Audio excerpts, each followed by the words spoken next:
What's up, YouTube? Welcome back to the channel. Today, I want to talk about potential.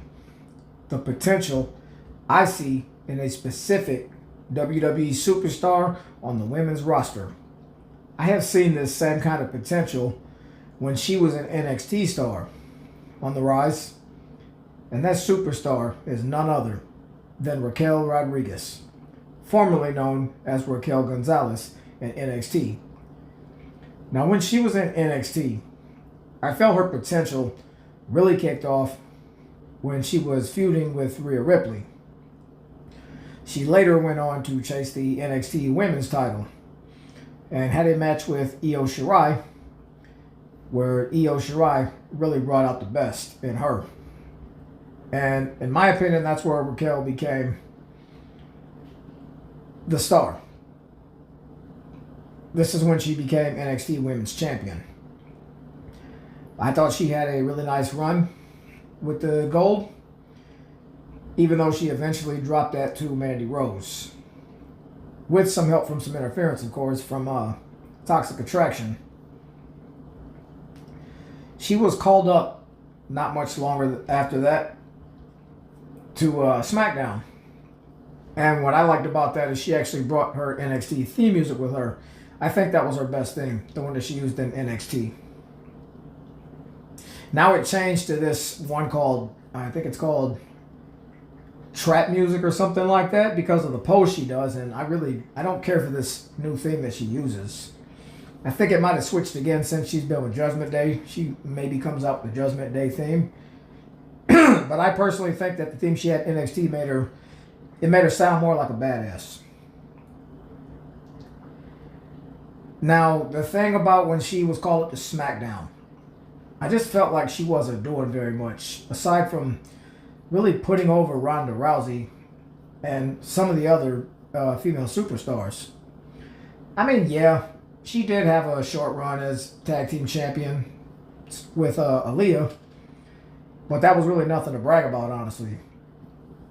She eventually got called over to Raw, and for a long time it was really just the same thing, just putting over others. And then suddenly it just seemed like Raquel was gone for a long time. I heard some health issues had something to do with this. Luckily, she eventually returned during a feud with Liv Morgan and Rhea Ripley. And this is where she helped Liv retain the women's title. And she also ended up joining Judgment Day. Now, in my opinion, this was a nice change. Her and Liv won tag team gold, and they even went into this year's WrestleMania as the champs. They did end up losing the championship belts to Lyra Valkyria and Becky Lynch, which really wasn't the best match either. There were some botchy spots in there from Raquel, if we're going to be honest. However, the very next night, Liv and Raquel went on to regain the tag team championships. Not much after that, Liv Morgan got injured. So Raquel needed a replacement partner. This is where we enter Roxanne Perez. So with that being said, Roxanne Perez actually became an active tag team champion, filling in for Liv Morgan. They eventually lost the tag team championship belts to Charlotte and Alexa Bliss.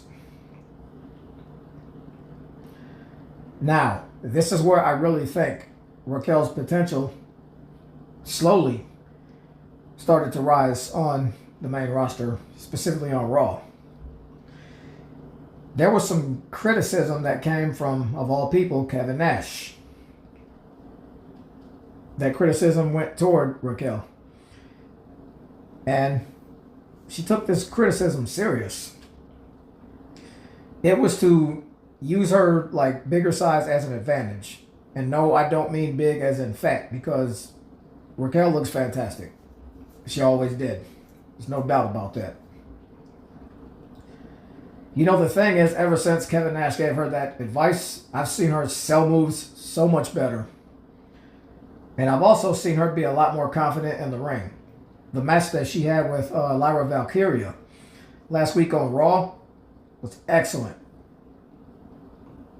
You guys, this is the Raquel. This is the Raquel Rodriguez that I want to see week after week. What I've been seeing in the past month and a half, I want more of this. Now, I know the plan is probably for Liv Morgan to return and take out Raquel and probably Roxanne Perez as well. But I say hell no to that. I personally get sick of face turns. Whenever somebody comes back from injury, I say let all that play out.